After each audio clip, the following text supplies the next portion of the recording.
자, 이번에는 25년 2회 전기 기사 필기 CBT에 있어서 전자기학 수문항을 살펴보도록 하겠습니다. 자, 첫 번째 문제를 보면 반지름 Am인 접지 도체구 중심에서 D미터 되는 거리에 점전한 Q쿨롱을 놓았을 때 도체구에 유도된 총 전하는 얼마요? 라고 물었습니다. 자, 우리가 익히 알기로 이 접지 도체구나 혹은 무한 평면 도체 인근에 전하가 있다면 우리는 전기 영상법으로 해석할 수가 있습니다. 자, 그러면 이때 이 도체구에 유도된 총 전하는 우리가 뭐라고 부를 수 있느냐? 바로 영상 전하라고 부를 수가 있다. 그죠? 그럼 여기서 묻는 것은 이 영상 전하에 대한 공식이 어떠느냐? 이거 아니겠습니까? 그죠? 자, 여기서 간단히 하나만 체크하고 답을 골라보도록 하겠습니다. 우리가 익히 알고 있는 이 전기 영상법에서는 우리 입장에서는 크게 두 가지 기준으로 해석할 수가 있습니다. 첫 번째, 무한 평면 도체 기준으로 해석할 때. 두 번째는 접지 도체구 기준으로 해석할 때. 자, 일단 무한 평면 도체 기준부터 간단히 필요한 내용을 살펴보면, 자, 예를 들어 여기에 무한 평면 도체가 있습니다. 그리고 1호부터 D미터 떨어진 위치에 Q 쿨롱의 전하, 우리가 정확하게는 진전하 이렇게 부를 수가 있죠. 자, 얘가 존재하고 있을 때 영상 전하는 어디에 얼마큼 형성됩니까? 실제 영상 전하는요, 여기 반대쪽에 똑같이 D미터 되는 위치에다가 크기는 똑같고 부호가 반대 형태로 생깁니다. 얘가 무한평면 도체에 있어서 영상 전하가 되죠. 자, 접지 도체구 같은 경우에는 살짝 다릅니다. 자, 일단 그림부터 한번 그려보면, 자, 여기에 접지된 도체구가 있습니다. 자, 그리고 이놈의 반지름을 A라 놓고요. 그리고 1호부터 정확하게 이 중심으로부터 D미터 떨어진 위치에 Q 쿨롱의 진전하가 있다라고 보겠습니다. 그러면 실제 이 경우에도 이 접지 도체구에는 이 영상 전하가 유도가 되는데, 이때 영상 전하의 관계식은 우리가 이렇게 쓸 수가 있죠. 마이너스 D분의 A 곱하기 진전하. 그리고 때로는 이 영상 전하가 생긴 위치는 이 중심으로부터 얼만큼 떨어졌습니까? 이렇게 묻기도 합니다. 그럼 이때 떨어진 거리를 B라고 놓는다면 이때 중심으로부터 나타나는 위치는 D분의 A 제곱 이렇게 쓸 수가 있죠. 그래서 요거 같은 경우에는 여러분들이 익히 알고 계셔야 되는 내용입니다. 그러면 이 문제는 끝났죠? 답은 바로 여기 있는 3번이 될 겁니다.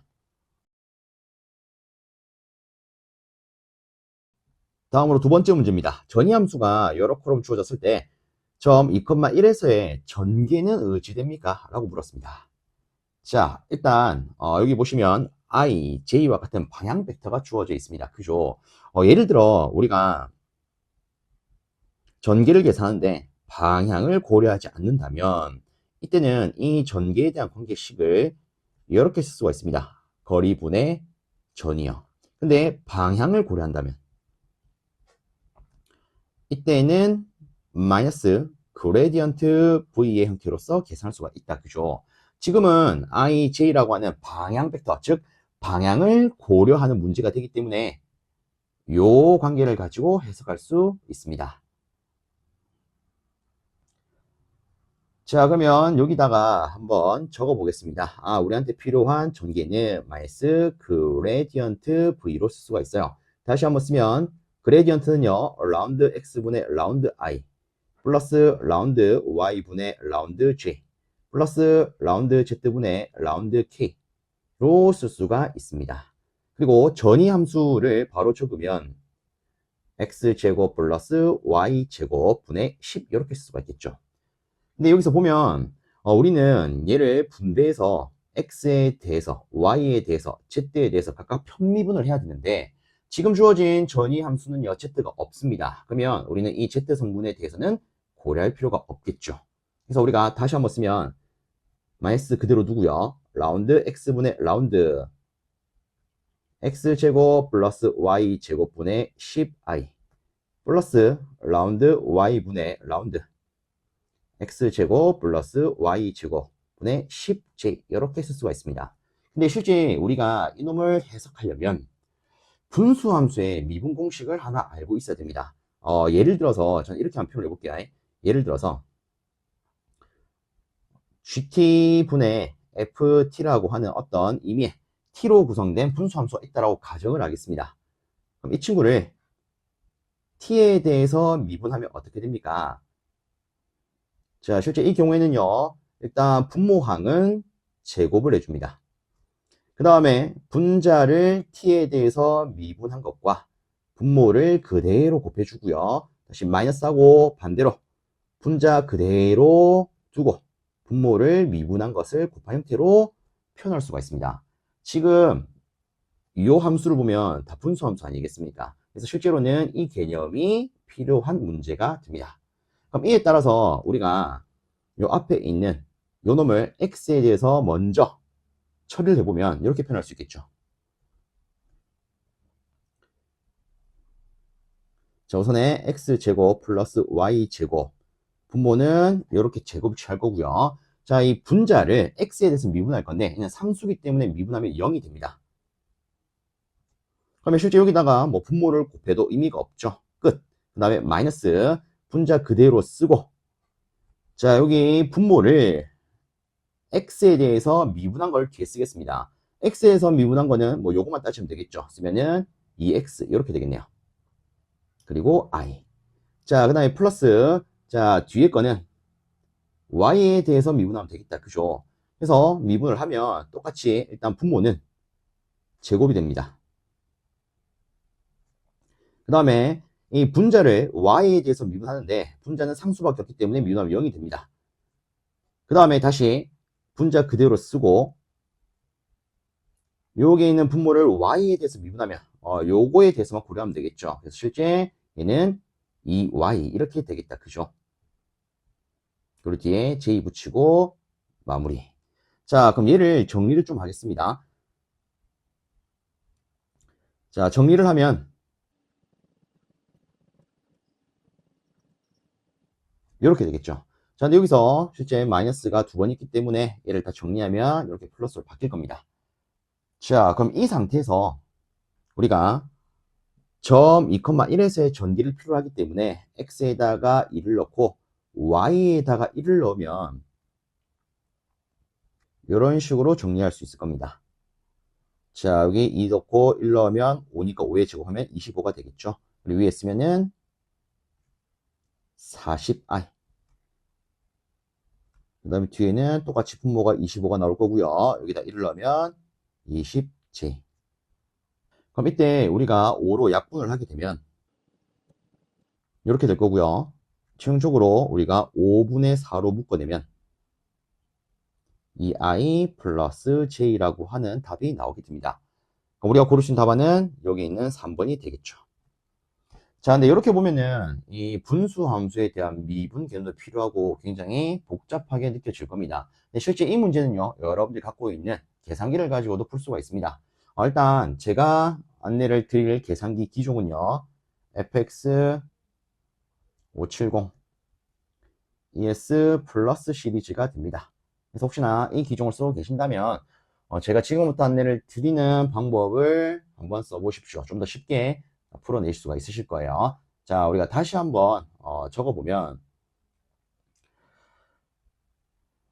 자, 일단 이 상태에서 바로 시작을 하도록 하겠습니다. 자, 우선적으로 저는 얘만 따로 한번 계산을 해볼게요. 즉, 라운드 x분의 라운드 x제곱 플러스 y제곱 분의 10 요것만 따로 계산을 해보도록 하겠습니다. 자, 일단 이 부분 같은 경우에는 x에 대한 미분 아니겠습니까? 그죠? 그럼 우리가 최종적으로 y에다가 1을 넣을 거기 때문에 얘를 이런 식으로 바꾸어 보도록 하겠습니다. 자, 그럼 요거를 우리가 계산기 해가지고 어떻게 할 거냐? 자, 여러분들이 갖고 있는 계산기를 보시면 자, 제가 여기다가 하나 더 띄울게요. 자, 여기 계산기 화면이 있을 거고요. 자, 이 하단에는 모드 버튼이 있을 겁니다. 모드를 누르신 다음에 1번 컴퓨터 모드라고 하는 일반 계산 모드로 바꿔주세요. 자, 그리고 여러분들 화면 바로 아래쪽에 보시면 왼쪽 부분에 빨갛게 알파라고 쓰인 버튼이 보일 겁니다. 이 버튼 아래쪽에 이런 버튼이 있을 거예요.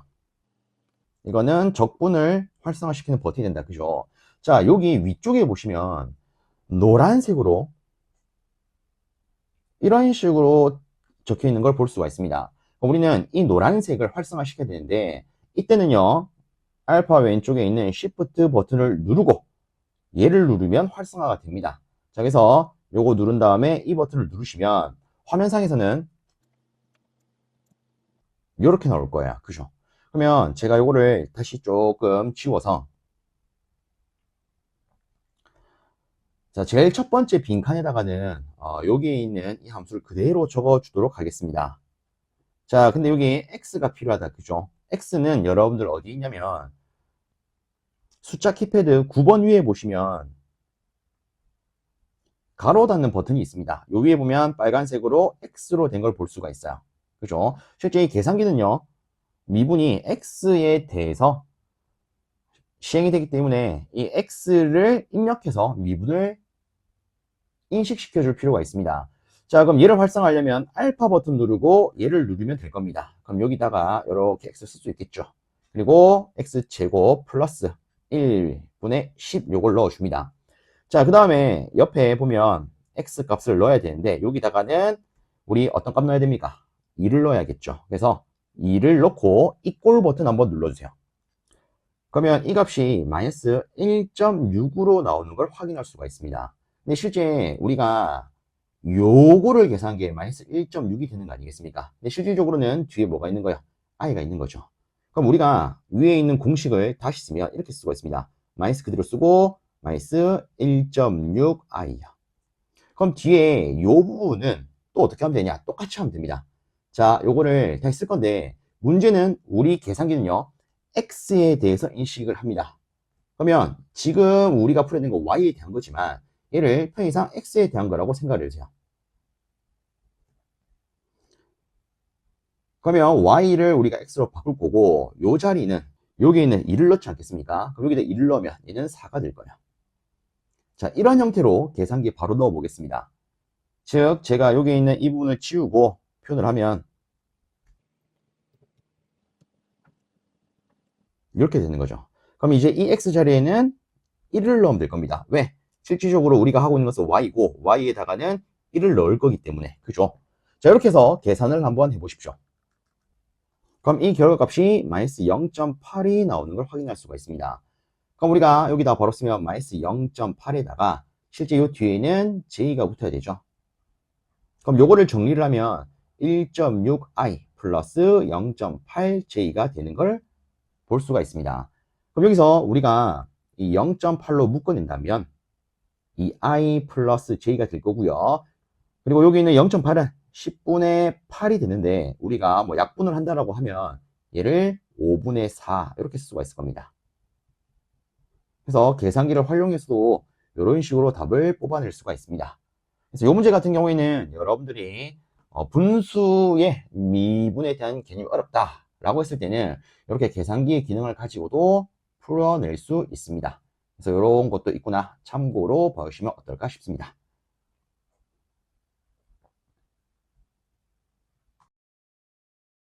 다음으로 세 번째 문제입니다. 각종 전기기기에 접지하는 이유로 가장 옳은 것은? 하고 물었습니다.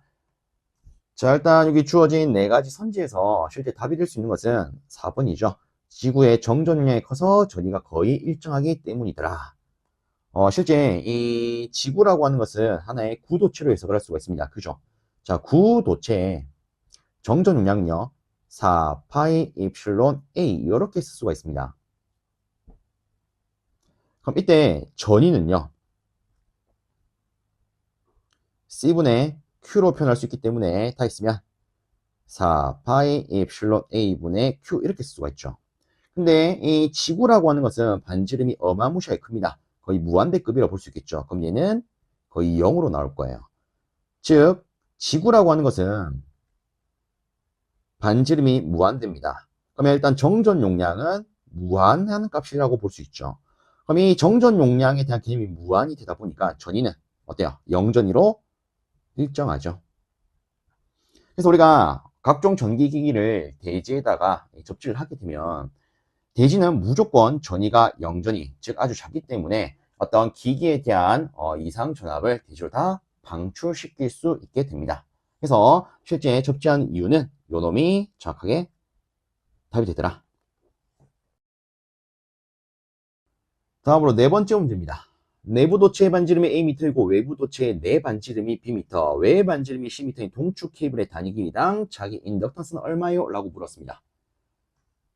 자, 실제 이 문제에 대한 의미는요, 우리가 그림으로 표현하면 이렇게 표현할 수 있을 겁니다. 자, 이렇게 놓고 이 내부 도체에 대한 반지름이 얼마더라? A더라. 자, 그 다음에 요 부분이 이제 외부 도체가 되는데 정확하게 외부 도체 내측 반지름 요까지가 B가 되고요. 그 다음에 외측 반지름 요까지가 C가 되더라. 근데 실제 우리가 뭐 이런 동축 케이블이 주어졌을 때 뭐 컨덕턴스든 인덕턴스든 기본적으로 내도체 반지름과 외도체 내의 반지름을 기준으로 해석을 합니다. 그죠? 그러면 이 문제 같은 경우에는 우리가 익히 다루는 이 동축 케이블의 단위 길이당 자기 인덕턴스에 대한 공식만 알면 바로 고를 수 있는 문제가 됩니다. 자, 그러면 한번 또 올려보겠습니다. 실제 이런 동축 케이블에 있어서 단위 길이당 자기 인덕턴스는 이 파이분의 뮤 ln 작은 길이분의 큰 길이 이렇게 표현할 수 있죠. 기본적으로 작은 길이는 A가 될 거고 큰 길이는 B가 될 거기 때문에 우리가 고를 수 있는 답안은 여기는 2번이 되겠습니다. 그리고 한 가지 체크를 하면 외질에 대한 기본적인 정보가 없다면 우리는 이를 진공 또는 공기 기준으로서 해석할 수 있겠죠. 다음으로 다섯 번째 문제입니다. 연구 자석에 관한 설명과 틀린 것은? 하고 물었습니다. 자, 일단 여기 주어진 선지를 가지고 바로 답을 체크를 해보면 첫 번째, 한번 저하가 된 다음에는 자기를 영구적으로 보존하는 자석이다. 그쵸? 그래서 우리가 이를 뭐라 부릅니까? 영구 자석력. 자, 네, 두 번째, 보자력이 클수록 자기가 강한 영구 자석이 된다. 그죠? 자, 그 다음에 세 번째, 자석 재료로 폐회로를 만들면 강한 영구 자석이 된다. 아니죠. 실제 우리가 알고 있는 자석은요, 뭐 간단하게 막대 자석을 기준으로 본다면 한쪽은 N극, 한쪽은 S극이 됩니다. 그쵸? 이렇게 한쪽과 한쪽이 끊어져야 한쪽이 완벽한 N극, 한쪽 완벽한 S극이 됩니다. 그리고 실제 우리가 알기로 이 자석을요, 한번 쪼개면 이거 어떻게 됩니까? 한쪽은 S, 한쪽은 N극 이렇게 되죠. 그럼 얘를 우리가 무한히 잘게 쪼갠다라고 치면은 실제 N극과 S극이 반복해서 나온 형태 이런 식으로 표현할 수가 있습니다. 근데 요거를 우리가 폐로 만든다? 그럼 이렇게 볼 수 있겠죠. 하나의 환상철심의 형태로. 그죠? 그럼 이렇게 놓으면 순서대로 N극, S극, N극, S극 요 놈이 반복될 겁니다. 그럼 전체적으로 봤을 때는 정확하게 어디가 N극인지 어디가 S극인지 파악할 수가 없을 거예요. 그럼 얘를 가지고 우리는 어떻게 볼 수 있냐? 아, 얘는 실질적으로 자석으로 쓸 수 없구나. 이렇게 볼 수가 있습니다. 그래서 자석은요, 폐로가 되면은 그 기능을 발할 수가 없어요. 그래서 답은 3번이 되더라. 자, 그 다음에 네 번째도 한번 보면 잔류 자석 밀도가 클수록 자기가 강한 영구 자석이 된다. 그쵸? 또 실제로 맞는 말이죠. 그리고 여기서 우리가 한 김에 하나만 더 하자면 실제 시험에 나오는 것 중에 이런 게 있습니다. 자석 재료의 구비 조건.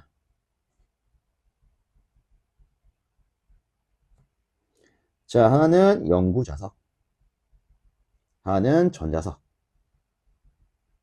자, 보통 시험에 자주 일컬어지는 게 요거 아닙니까? 첫 번째 잔류자기, 그 다음에 보자력, 그 다음에 히스테리시스 면적. 자, 일단 영구 자석에 대해서 묻는다면 간단합니다. 모두 다 크면 돼요. 그죠? 근데 전자석은요, 한 놈만 크면 됩니다. 잔류자기만. 나머지는 작아야 되더라. 그래서 이런 것들도 여러분들 이 문제를 보시면서 상기시켜 주신다면 혹시나 시험 치러왔을 때가 나왔다. 맛있게 먹을 수 있을 겁니다. 자, 다음으로 6번째 문제입니다. 반지름이 Am이고 권수가 10회인 원형 코일에 Iampe의 전류가 흐르는 경우에 원형 코일 중심에서의 자기의 세기는 얼마요? 라고 물었습니다. 자, 일단 하나만 조금 언급을 추가로 드리자면, 자, 예를 들어 여기에 원형 코일이 있습니다. 이 원형 코일의 반지름을 R이라고 놓을 거고요. 그 다음에 이 원형 코일의 중심으로부터 떨어진 거리를 H라고 놓겠습니다. 그럼 이때 이 지점에 대한 자기의 세기, 그 다음에 지금 여기서 묻는 이 원형 코일 중심에서의 자기의 세기, 요 놈을 한번 살펴보고 답책하고 넘어가도록 하겠습니다. 자, 우선적으로 이 중심에서 Hm 떨어진 점의 자기의 세기는 우리가 이렇게 표현할 수가 있습니다. 이 R제곱 더하기 H제곱의 2분의 3승 분의 NIR 제곱량. 그죠? 그러면 실질적으로 여기는 뭐 전류가 이렇게 흐르고 있다. 이렇게 볼 수 있을 겁니다. 실제 이와 같은 관계식도 한 번씩 요구를 합니다. 그리고 실제 이 다음 문제 보시면 이에 대한 공식을 묻는 문제가 있어요. 그래서 제가 미리 같이 한번 언급을 드려봅니다. 그래서 여유가 있을 때는 이런 것도 좀 챙기면 좋지 않을까 싶습니다. 솔직히 굉장히 복잡해요. 그죠? 그래서 요거는 여유가 있을 때. 솔직히 말해서 이 공식을 몰라도 여러분 합격에는 크게 지장이 없다. 저는 이렇게 언급을 좀 드리고 싶습니다. 실제 요거보다는 좀 더 주로 많이 나오는 수식의 형태, 이런 걸 챙기는 게 좀 더 우리 입장에선 이득이 될 수 있을 겁니다. 자, 일단 요까지 마무리하고요. 그럼 우리한테 필요한 이 원형 코일 중심에서의 자개, 이 놈은 어떻게 표현됩니까? 요 중심이라고 하는 것은 H가 0이라는 것과 같죠. 그럼 실제 여기다가 0을 넣으면 이렇게 될 겁니다. 2 곱하기 R 제곱에다가 2분의 3승 분의 NIR 제곱. 그럼 실질적으로 요거 약분되면은 이 분모 자체가 2R 3승이 될 거예요. 그럼 요거 약분하면 2R분의 NI가 된다. 그죠? 그래서 실질적으로 이 원형 코일 중심의 자개는 2R분의 NI가 되겠더라. 그럼 지금은 요거를 활용해서 풀면 되는 문제 아니겠습니까? 그죠? 그러면 그대로 쓰겠습니다. H는 일단 반지름을 A라 줬기 때문에 2A라 쓸 거고요. 권수는 요렇게 되겠네요. 자, 그래서 요거를 정리하면 A분의 5I라는 값이 나오게 됩니다. 답은 3번. 자, 근데 여기서 한 가지만 더 안내를 드리고 넘어가도록 하겠습니다. 실제 뭐 이와 같은 문제, 즉 도체 형태에 따른 자개 세기에 대한 문제는 잘 출제가 되는 유형입니다. 그죠? 자, 그럼 이렇게 보겠습니다. 자, 일단 도체 형태에 따른 전개 세기를 묻는다면 1순위는요, 무한직선 도체 기준입니다. 자, 무한직선 도체에 흐르는 전류로 인해서 생기는 자개 세기는요, H는 L분의 NI 이렇게 쓸 수가 있습니다. 근데 한 가지 더 쓴다면 이 파이 R분의 NI 이렇게 쓸 수가 있죠. 단위는 암페어 턴 퍼 미터 또는 암페어 퍼 미터. 자, 두 공식은 여러분들 확실히 좀 구분하셔야 되는데 이 L이라고 하는 것은 자루의 길이를 의미를 합니다. R은 도체로부터 떨어진 거리예요. 자, 요 같은 경우는 이렇게 구분을 하시면 좀 편하실 겁니다. 시험 문제에 길이라는 개념이 주어져 있다. 그러면 L분의 NI로. 근데 앞만 눈을 비비고 보더라도 길이라는 언급이 없다. 대신에 떨어진 거리 혹은 몇 미터 되는 위치 이런 식으로 나와 있다면 2파이 R분의 NI를 쓰셔라. 자, 이거 굉장히 중요하니까 여러분들 꼭 체크해 주시길 바랍니다. 자, 요걸 토대로 두 번째 우리가 방금 봤던 원형 코일 중심 자개. 자, 얘는요, 우리가 요 위에 있는 이 기본식을 알면 쉽게 들어갈 수가 있습니다. 자, 요 수식을 기준으로 가운데 있는 파이만 지우세요. 그럼 2R분의 NI라는 공식이 바로 나오죠. 자, 그 다음에 세 번째, 솔레노이드. 솔레노이드는 두 가지가 있습니다. 무한장 솔레노이드가 있고요. 하나는 환상 솔레노이드. 자, 무한장 솔레노이드 같은 경우에는 L분의 NI, 환상 솔레노이드는 L분의 NI도 쓸 수가 있고 2파이 R분의 NI도 쓸 수가 있습니다. 이때 R은 평균 반지름이라고도 하지요. 얘는 똑같습니다. 자로의 길이라고 합니다. 그래서 환상 솔레노이드도 마찬가지로 지문에 길이가 주어져 있으면 L분의 NI, 길이라는 언급이 없으면 2파이 R분의 NI를 쓰시면 됩니다. 그래서 특히 이 꼬라지를 보시면 얘는 무한 직선도체 수식과 엄격히 똑같은 걸 알 수가 있습니다. 그래서 이거를 잘 잡아 놓으시면 나머지도 쉽게 챙길 수 있더라. 그리고 라스트로 하나 더, 솔레노이드 같은 경우에 있는 우리가 일반적인 해석에서는 이렇게 해석을 합니다. 솔레노이드 내부는 평등 자개더라. 즉 균일 자개더라. 근데 외부는 자개가 없다라고 치부할 수 있다. 그렇죠. 이런 것도 체크를 해주시면 충분히 도움이 되지 않을까 싶습니다.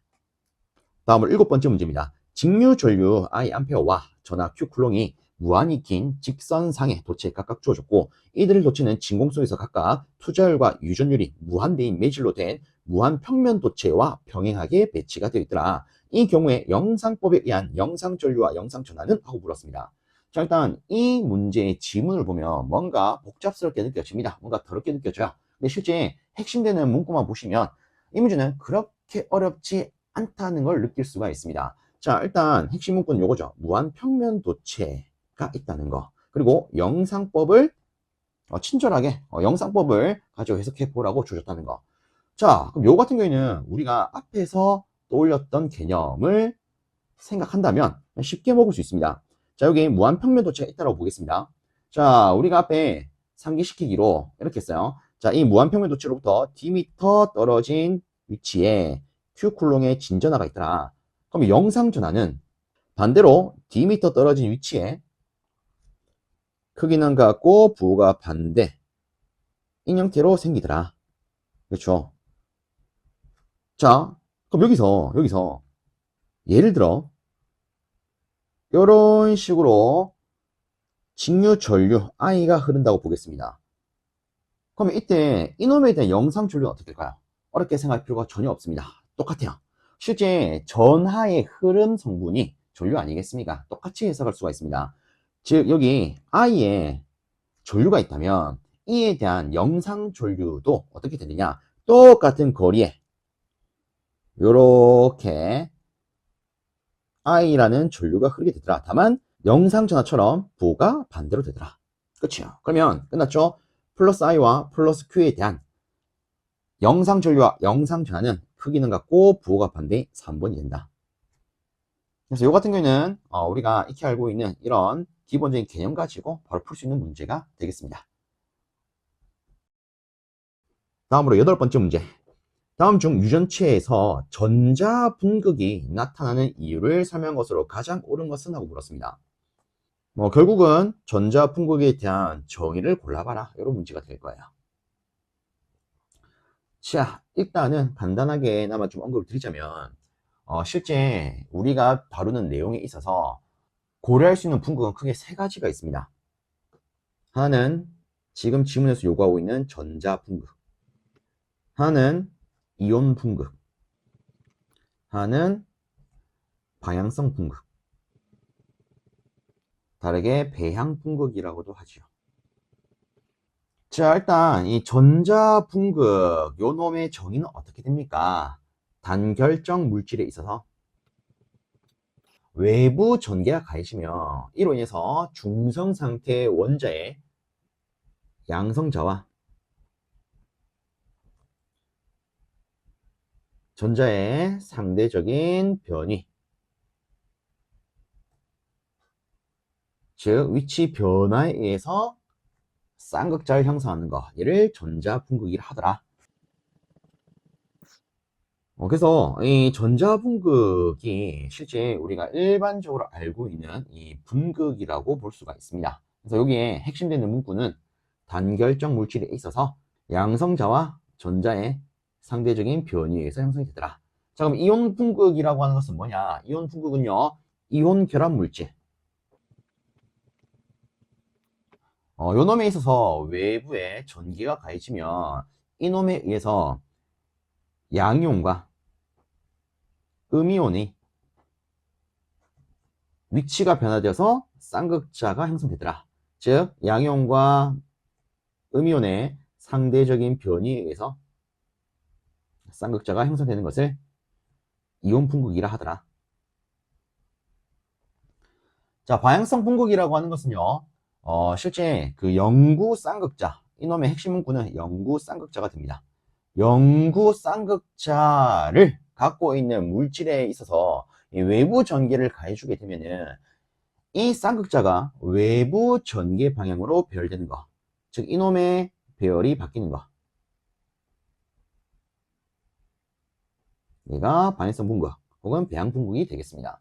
자, 그래서 일단 뭐 제가 간단히 뭐 이렇게 한번 적어봤는데 실질적으로 뭐 이에 대한 내용은요, 여러분들에 있어서 충분히 뭐 생소할 수도 있는 개념이라고 생각을 합니다. 실제 뭐 요놈에 대해서 뭐 자세하게 문제가 그렇게 잘 나오진 않거든요.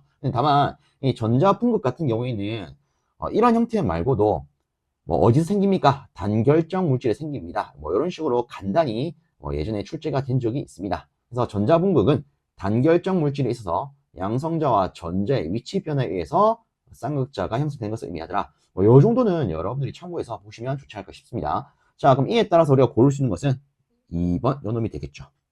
그래서 단결정 물질 혹은 단결정 매질이 있어서 전자운, 얘가 전자죠.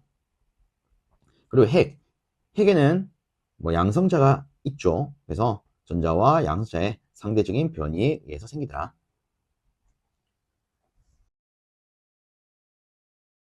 자, 다음으로 9번 문제입니다. 한 변의 길이가 1m인 정사각형 도체에 전류 I 암페어가 흐르고 있을 때 중심점 P에서의 자기의 세기는 얼마입니까? 라고 물었습니다. 자, 그러면 이때 필요한 공식을 우리가 떠올릴 필요가 있겠죠. 한 변 길이가 L인 정円각형 중심 자개. 자, 이놈의 공식은 이렇게 쓸 수가 있습니다. 파이 L분의 ni 사인 앞에 있는 거 반대로 n분의 파이 그리고 탄젠트 n분의 파이. 그래서 니는 사인 탄젠트니까 사탄이다. 뭐 이런 식으로 암기하면 좀 편하겠죠. 그래서 파이 L분의 니는 사탄이다. 그리고 이 안에 있는 것은 여기 맨 앞에 있는 거를 뒤집어서 쓸 수가 있습니다. 자, 어쨌든 간에 저는 이 수식을 가지고 추정 공식을 만들어 볼 텐데, 자, 주어진 거 그대로 넣으면 일단 길이는 L로 주어졌다. 그죠? 그리고 정사각형이기 때문에 N자리에는 4를 넣을 수가 있습니다. 자, 그럼 뒤에는 사인 4분의 파이 그리고 탄젠트 4분의 파이. 자, 실제 이 사인 4분의 파이는 사인 45도가 됩니다. 얘는 2분의 루트 2가 되죠. 탄젠트 45도는 1이 됩니다.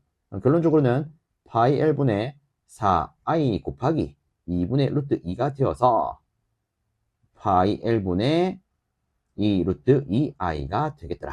자, 그래서 우리가 고를 수 있는 거는 4번 되겠죠.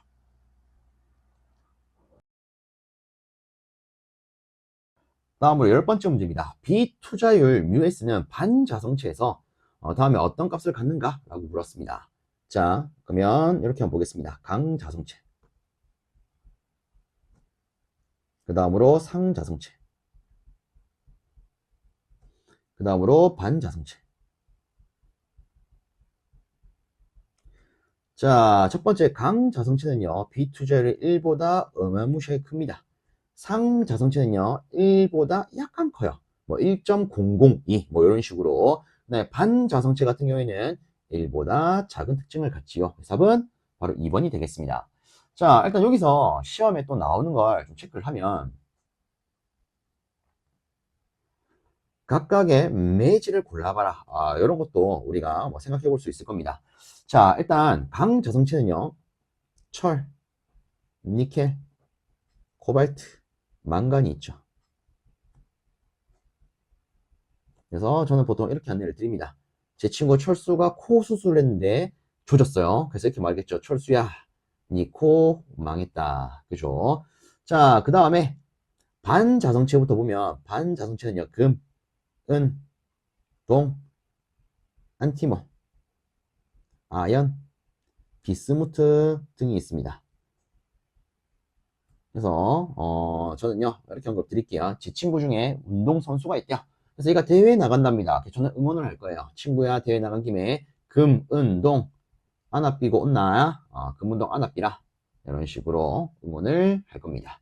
자, 그 다음에 이걸 제외한 나머지는 3자성체가 되는데 보통 우리 시험에 주로 언급되는 것은 백금, 알루미늄,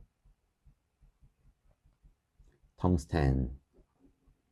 솔직히 요 같은 경우에는 주로 잘 나오는 게 요거, 그 다음이 요거기 때문에 강자성체, 반자성체 위주로 챙기신 다음에 상자성체에 대해서 물었다. 그러면 주어진 선지 4개 중에 여기 있는 거 제외하면 여기 중에 한 놈이 남게 됩니다. 이런 식으로 들고 가시는 게 어떨까 싶습니다.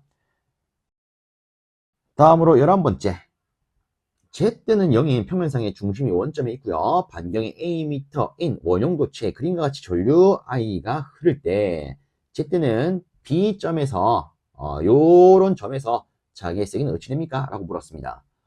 요거 같은 경우에는 제가 앞에 이 원형도체에 대한 자기의 세기를 풀 때 언급드렸던 개념 가지고 풀어나갈 수가 있습니다. 저는 앞에서 이렇게 예를 들었었죠. 이 원형 코일의 반지름을 R, 여기 떨어진 거리를 H. 그럼 이때 이 점에서의 자기세기는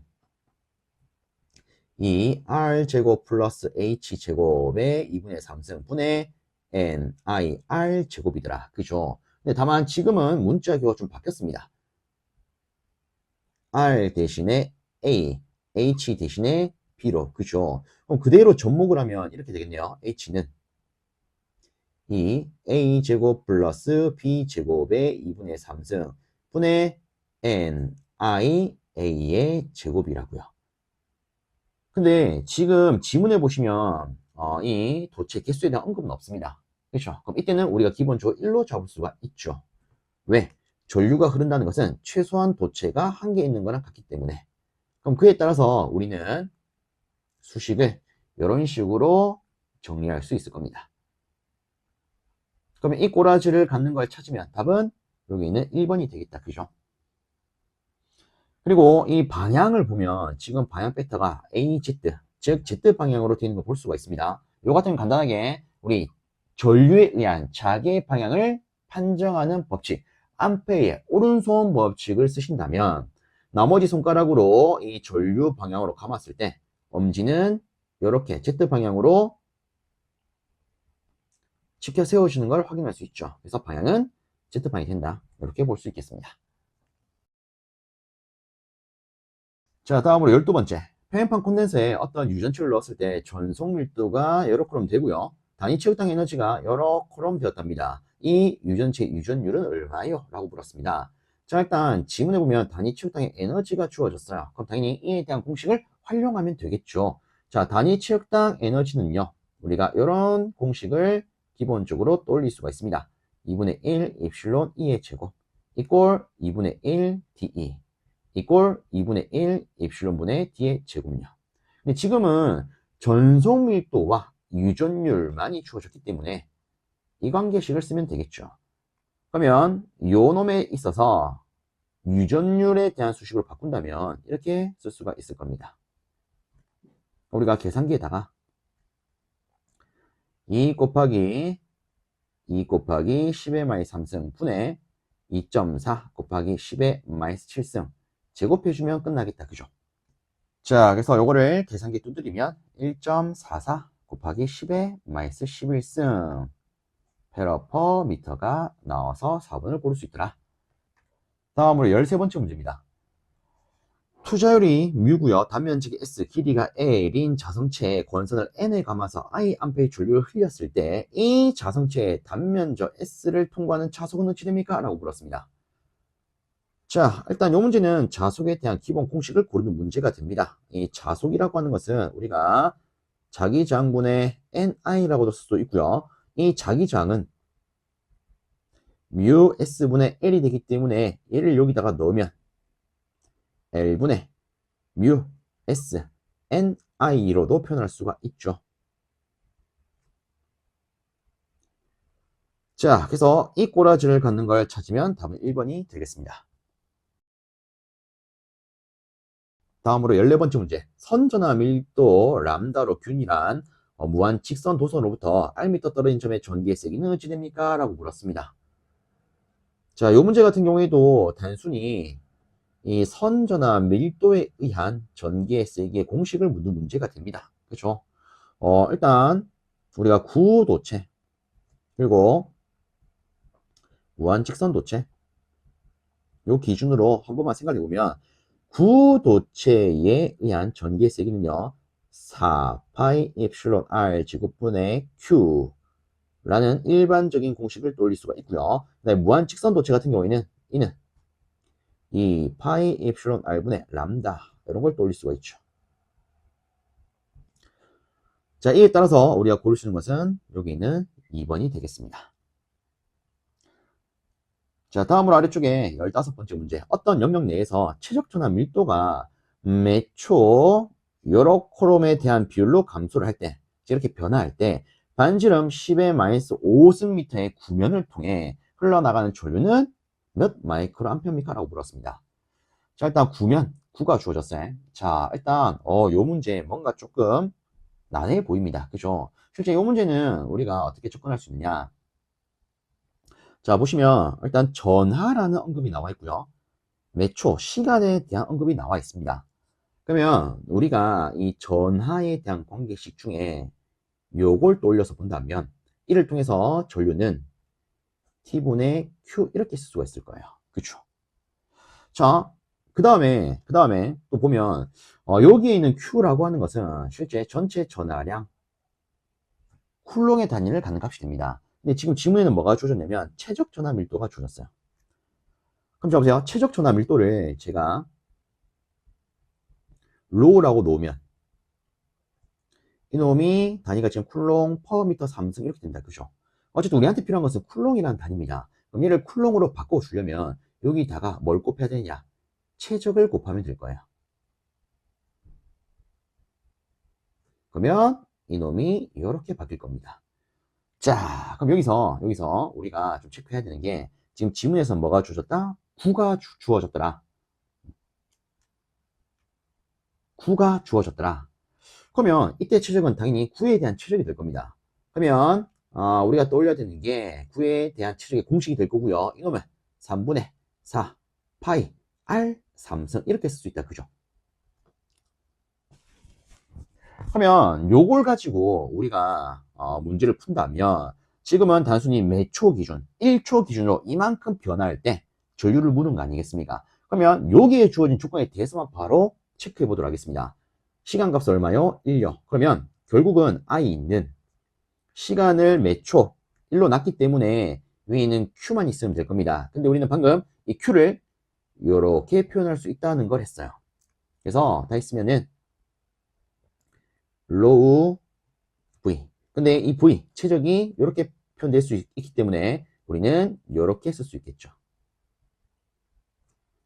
그럼 여기다가 주어진 조건을 그대로 넣어보면 최적 전압 밀도는 2 곱하기 10의 8승 그 다음에 3분의 4 파이 반지름이 10의 마이너스 5승미터가 된다. 그죠? 자, 요거를 계산기에 한번 두드려 보면 계산기에서는 8.377 곱하기 10의 마이너스 7승 이런 식의 값을 뱉어낼 거예요. 근데 지금 물은 것은 마이크로 암페어이기 때문에 저는 이렇게 놓겠습니다. 이 10의 마이너스 7승을 10의 마이너스 1승 곱하기 10의 마이너스 6승으로 놓으면 자, 이 10의 마이너스 6승은 마이크로 아니겠습니까? 그러면 이렇게 묶어가지고 마이크로 암페어로 표현할 수 있을 거고요. 자, 여기다가 10의 마이너스 2승을 접목하면 대략 0.838이 되겠죠.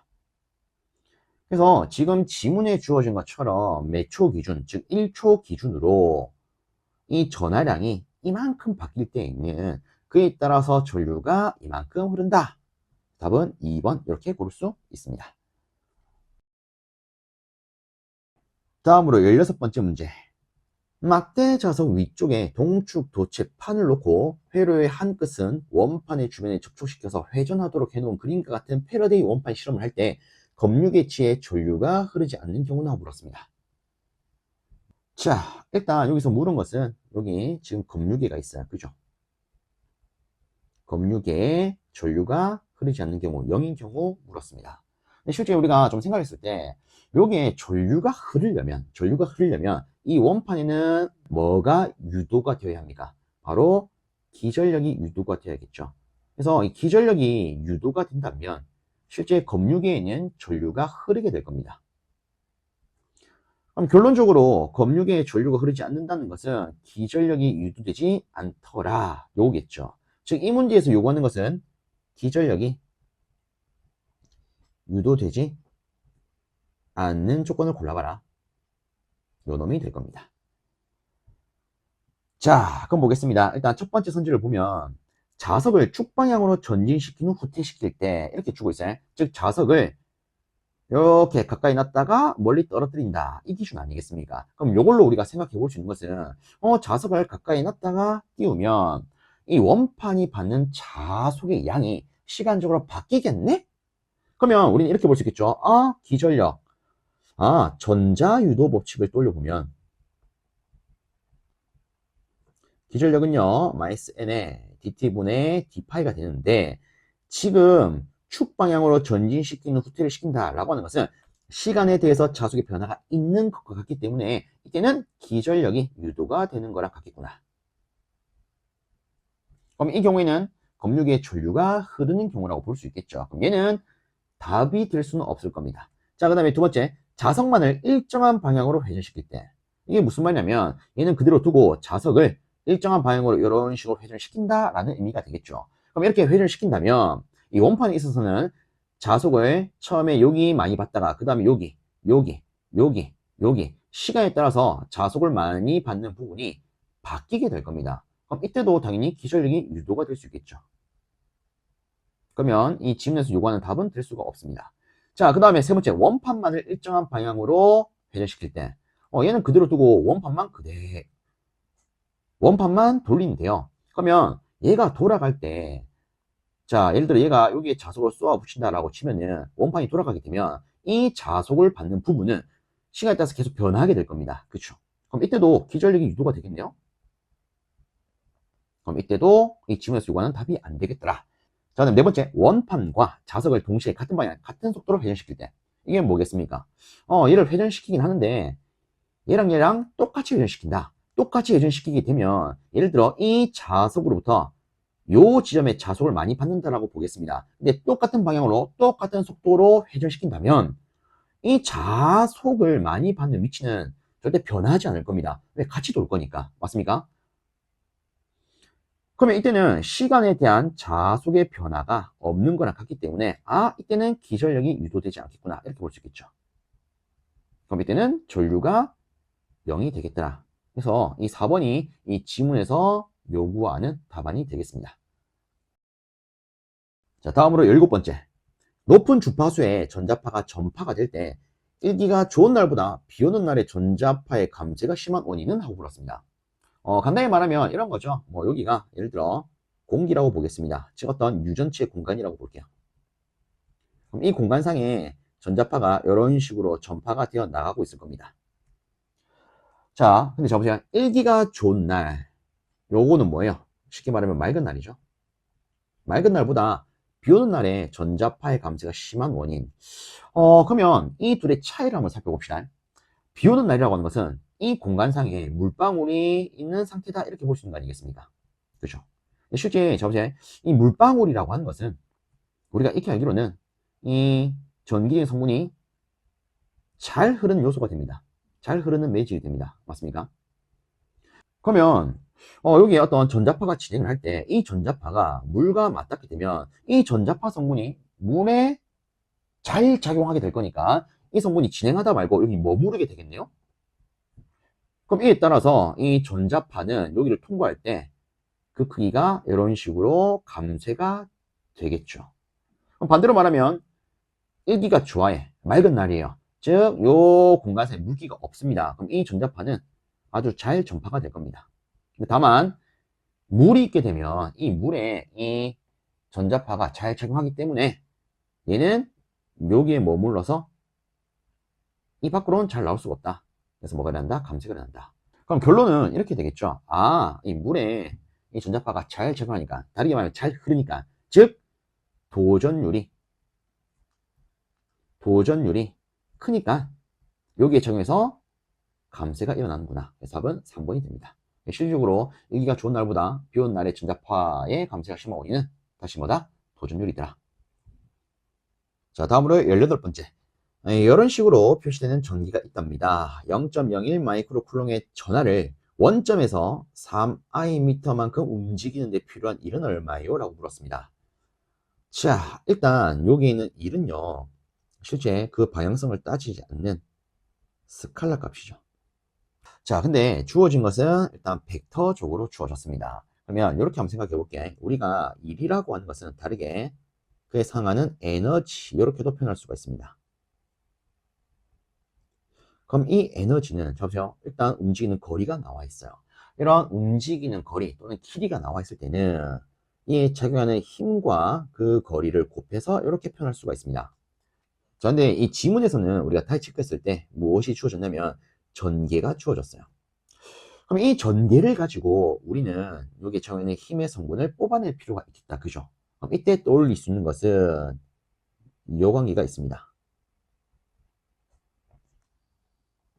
그러면 결론적으로 우리가 다 했으면은 Q, E, 거리 이렇게 싹 곱해서 계산할 수 있겠더라. 다만 중요한 거는 이 값은 무슨 값? 벡터 값이 아니라 스칼라 값이다. 자, 그럼 이렇게 보겠습니다. 지금 봤을 때는 이 전개가 하나의 벡터로 주어졌고요. 이 거리도 혹은 이동하는 성분도 하나의 벡터로 주어졌어요. 이 벡터를 곱 연산했을 때 우리가 스칼라 개념을 바꾸려면 어떻게 연산하면 될까요? 얘는 내적으로 연산하면 되겠네요. 그렇죠? 자, 그래서 우리가 이에 대한 수식 관계를 다시 한번 적으면 일단 전압값은 0.01 곱하기 10의 마이너스 6승으로 쓸 수가 있습니다. 자, 그 다음에 전개를 쓰면은 I 플러스 2J 플러스 3K. 그 다음에 거리. 요거를 제가 일단 도트로 표현을 좀 할게요. 자, 그 다음에 거리를 3i. 자, 우선적으로 뒤에 있는 요 성분을 우리가 내적으로 계산을 하겠습니다. 일단 뭐 같은 방향끼리만 계산하면 되겠죠. 그죠? 그럼 얘는 끝났네요. 3만 나오더라. 실제 내적에 계산해서 다른 방향끼리 계산하기는 0 아닙니까? 자, 요거 돌려야겠죠. i 도트 i는 1이요. 그 다음에 j 도트 j도 1이요. 그 다음에 k 도트 k도 1이요. 다만 i 도트 j나 j 도트 k나 k 도트 i 이런 식으로 다른 방향 간의 내적은 0이요. 그죠? 그래서 우리가 요 두 개 곱하면 3i 도트 i이기 때문에 뭐가 된다? 3이 된다. 요거죠. 자, 그럼 끝났습니다. 연산하면은 3 곱하기 요놈이 뭐 10의 마이너스 2승이 될 거니까 10의 마이너스 8승이더라. 이렇게 표현할 수 있겠죠. 그래서 답은 1번이 될 겁니다. 근데 이렇게 하면 큰일 나요. 왜 큰일 났냐? 자, 보세요. 지금 지문을 보면 얘는 미터 단위입니다. 근데 얘는 센티미터 단위야. 그죠? 그럼 실질적으로 이 센티미터를 미터로 환산할 필요가 있습니다. 맞습니까? 자, 그래서 자, 좀 더 정확하게 들어가면 자, 얘는 미터고요. 얘는 센티미터이기 때문에 이놈을 미터로 바꾸기 위해서는 이렇게 하면 되겠죠. 볼트 퍼 센티미터를 미터로 바꿀 때는 그냥 요 그대로 환산해서 10의 마이너스 2승 이렇게요. 자, 그러면 결국 여기다가 뭐가 하나 더 들어가야 됩니까? 10의 마이너스 2승 분의 1이 하나 들어가야겠죠. 왜? 센티미터를 미터로 바꾸는 개념이 요 놈이니까. 자, 그래서 다시 여기다가 10의 마이너스 2승분의 1을 취하면 최종적인 답은 3 곱하기 10의 마이너스 6승이 됩니다. 자, 그래서 답은 3번이 된다는 거. 그래서 이 문제 같은 경우에는 함정을 파놨습니다. 어떤 걸로? 단위를 가지고. 근데 보니까 우리가 까딱 잘못해서 하면 엉뚱한 걸 답을 고를 수 있겠다. 그죠? 그래서 혹시나 여러분들 시험 치러 갔을 때 이 문제가 다시 나왔다. 그러면 그때 영상상에서 이걸 설명해 줬던 놈이 단위 조심하라 했었지. 요거를 떠올리시면서 제대로 된 답을 찾아가셨으면 좋겠습니다. 아시겠죠? 자, 다음으로 아래쪽에 19번째 문제 보도록 하겠습니다. 전속 밀도가 여러 콜럼 주어지는 원점의 1세제곱미터에 대한 전하량은 어찌 됩니까? 라고 물었습니다. 근데 여기서 일단 하나 오류가 있네요. 요놈 단위가 좀 잘못됐습니다. 쿨럼 퍼 미터 제곱 이렇게요. 자, 일단은 요 놈을 가지고 우리가 전하량을 구해야 되는데 이렇게 한번 생각해 보겠습니다. 이 전속 밀도를 가지고 전하에 대한 개념을 연계해 지었을 때 어떤 걸 떠올릴 수 있을까? 물론 전속 밀도는 S분의 전속 내지 전하 이렇게도 쓸 수가 있습니다. 근데 문제는 지금 전속 밀도가 하나의 벡터로 나와 있어요. 그죠? 그럼 일단 이렇게 한번 생각해 볼게요. 지금 벡터 형태의 전속 밀도가 나와 있고요. 그리고 원점의 최적이 나와 있습니다. 그죠? 기준 최적이 나와 있어요. 그리고 전하가 나와 있네. 그러면 이렇게 한번 생각해 봅시다. 다이버전스 D는 로우야. 이때 이놈이 뭐예요? 최적에 대한 전하 밀도, 최적 전하 밀도가 되죠. 그럼 여기서 자 보세요. 우리가 만약에 이 전속 밀도를 다이버전스 계산해서 최적 전하 밀도를 뽑아냈습니다. 그러면 여기서 필요한 것은 전하량 Q 아니겠습니까? 이거 어떻게 계산할 수 있죠? 우리 앞에서 했던 거. 최적 전하 밀도에다가 최적을 곱하면 되겠더라. 그렇죠? 근데 이 최적이 얼마예요? 지금 1로 주어졌어요. 결론은 여기서 요구하는 전하량은요. 단순히 다이버스 T만 계산하면 되겠다. 이렇게 볼 수 있는 거 아니겠습니까? 그렇죠? 자, 그러면 다이버스 T 한번 뽑아내 보겠습니다. 자, 다시 한번 쓰면 라운드 X분의 라운드 I 플러스 라운드 Y분의 라운드 J 플러스 라운드 Z분의 라운드 K에다가 전속 밀도에 대한 함수.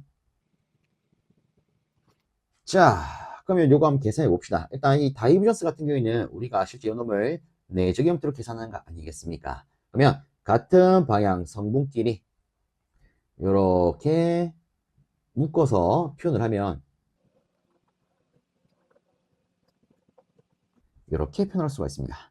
자, 그럼 여기서 뭐 각각에 대해서 미분을 시행하면 이렇게 되겠네요. 2x 플러스 4y 플러스 3요. 자, 근데 자 보세요. 지금 보시면 원점에 1세제곱미터에 대한 전하량이라고 주었습니다. 원점은 0,0,0 위치 아니겠습니까? 즉 x가 0이고 y도 0이고 z도 0인 지점 아니겠습니까? 그럼 여기다가 0을 넣으면 답은 3이 나오겠죠. 그래서 이 결과가 이 관계 그대로 오면 최적 전하 밀도가 되고요. 그럼 다시 한번 더 Q는 최적 전하 밀도에다가 1을 곱할 거니까 그대로 3이 되더라. 답은 1번 이렇게 고를 수 있겠습니다. 다음으로 20번째 문제입니다. 자유공간에서 점 P가 도체 면상에 있고 이 점에서 전개가 다음과 같을 때 점 P에서의 면 전하 밀도는 어찌 됩니까? 라고 물었습니다. 자, 여기서 다시 한번 체크할 것은 요놈이야. 면 전하 밀도. 우리가 실제 이 면 전하 밀도를 뭐 정확하게는 표면 전하 밀도라고도 표현할 수가 있고요. 다르게는 우리가 전속 밀도 이렇게 표현할 수도 있습니다. 자, 그러면 봅시다. 일단 우리가 이 전속 밀도에 대한 관계성을 이 전개와 연관지어서 생각을 해보면 입실론이라는 관계를 떠올릴 수가 있습니다. 지금 뭐 자유공간이라고 주어졌기 때문에 이놈은 입실론 제로가 될 거예요. 그죠?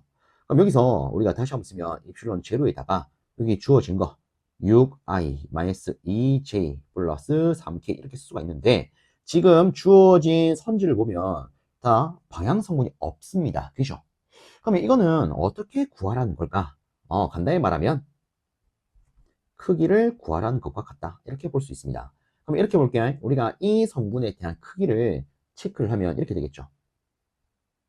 루트 6제곱 플러스 마이너스 2의 제곱 플러스 3의 제곱 맞나요? 자, 이거를 계산기에 두드려 보면 7이 나옵니다. 결론은 이 전소 밀도, 즉 면 전하 밀도의 크기는 어떻게 된다? 요놈이 7이기 때문에 7 그리고 입실론 제로가 된다. 답은 4번이 되겠더라. 자, 이렇게 하면은 전자기하의 수문항의 풀이가 끝이 납니다. 모쪼록 이 영상이 앞으로 다가오는 이 필기 시험을 준비하시는 많은 분들께 조금이라도 도움이 되었으면 좋겠습니다.